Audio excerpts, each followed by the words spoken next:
Le 29 mars 1947, à Madagascar débute une insurrection anti-française.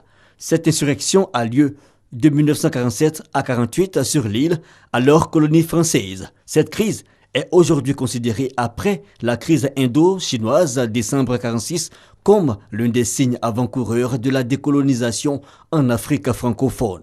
Le soulèvement, ponctué de massacres de colons français et de malgaches non indépendantistes, fut suivi d'une grande répression conduite par l'armée française qui fit plusieurs millions de morts. Le nombre de victimes fait encore débat parmi les historiens. Le chiffre de 11 à 100 000 morts fait de cet incident l'une des plus sombres pages de l'histoire coloniale française. Quid de l'origine de ces événements? L'insurrection éclate à la suite de réquisitions durant la Seconde Guerre mondiale. La lutte pour l'indépendance est active à travers le mouvement démocratique de la rénovation malgache et des sociétés secrètes de libération. À la fin de mars 1946, ce qui n'était qu'une sorte de jacquerie animée par des sociétés secrètes se transforme en une révolte contre l'ordre colonial.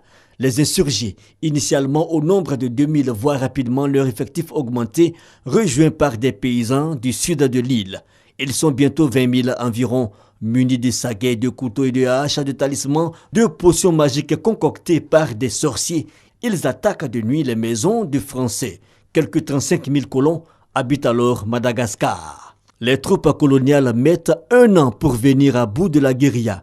Des élus du MDRM, parti pourtant hostile à l'insurrection, députés malgaches à l'Assemblée nationale, Joseph Ravoy-Angui et Joseph Razeta, sont arrêtés, déchus de leur immunité parlementaire et condamnés à mort. Leur peine est commuée par la suite en prison à vie. L'ordre colonial règne de nouveau à Madagascar. En janvier 1951, François Mitterrand, alors ministre de la France d'Outre-mer, indique dans un discours que l'avenir de Madagascar est indéfectiblement lié à la République française. Madagascar n'accède à l'indépendance qu'après la fin de la 4e République et la création de la communauté française en 1960.